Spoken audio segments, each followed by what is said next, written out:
Good morning, friends. One of the things that I want to teach you about is something that I learned several years ago at a training um, by Jeff and Deborah J. They do great trainings for interventions, and they also do structured family recovery, which is something I'm trained in. But I was at a training with them, and they talked about the difference between goals and outcomes.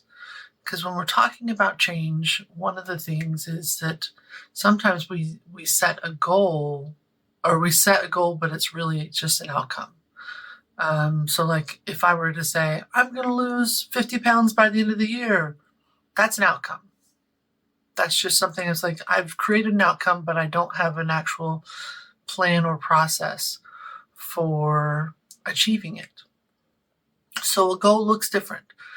And what a goal would be is we set something and we connect it to something. So, for example, in preparation for this training, they said, I want you to set a goal and you need to create a trigger.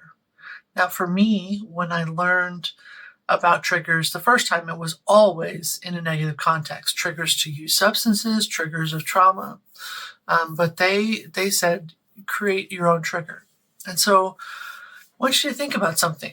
So what a trigger means is we tie the trigger to the goal in such a way that it helps us to accomplish it. I hinted at that in a previous video about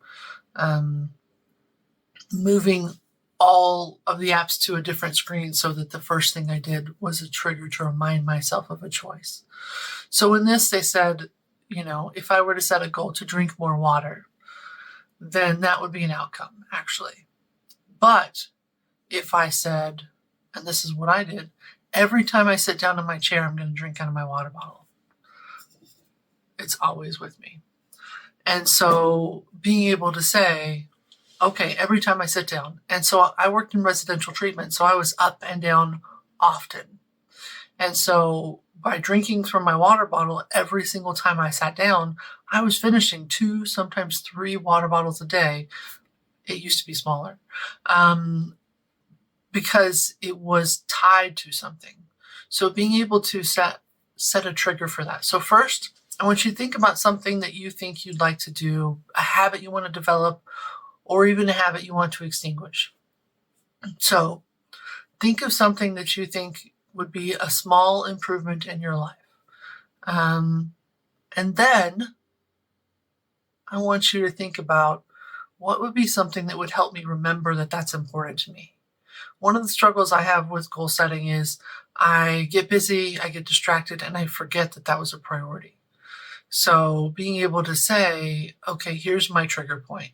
So for example, if my goal was to walk my dogs every day, then I might put the leash on top of the TV remote or something like that, so that it reminded me that that was a priority. So if I go to sit down and watch TV, which means I have time, then it reminds me that I set a goal to walk the dogs every day.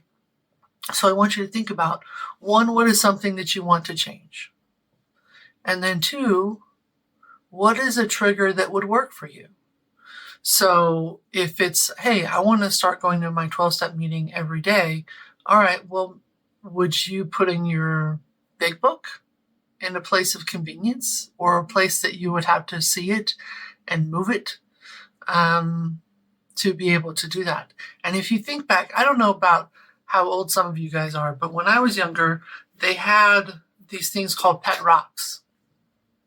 And the pet rocks were, faces painted on them, things like that. But there was a little poem that not a lot of people knew was connected to some of those rocks, that was there to help people remember to pray. And so the philosophy was, you wake up, you make your bed, you put the rock on your pillow so that when you lay down, you hit your head on the rock and it reminds you that you were going to pray. And then once you do your evening prayers, you put it down on the floor and you wake up and you stub your toe and you're again reminded to pray. And it's the same kind of concept of like, what is the thing that I want to change in my life? And what is the thing that I'm going to do to remind myself? And and remind myself of that choice on a consistent enough basis. Sometimes that stuff for me is actual tangible something. Sometimes that thing for me is something, a notification I put in my phone where every morning I get prompted, hey, are you going to do this today? Hey, will you do this? And some of those things it gives us an opportunity to make a choice.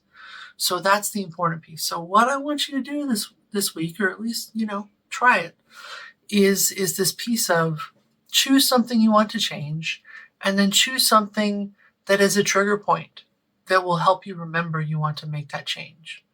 So maybe the goal is to change how you communicate with people, or hygiene, or things like that, like anything. And start creating triggers for those things, because a lot of times when we make commitments to ourselves and we break them, it decreases our sense of self and our trust in ourselves. And so to build trust with yourself, as I talked about before, setting a goal, an actual goal, and then how you're going to accomplish it to keep yourself accountable go a long way. Have a good week.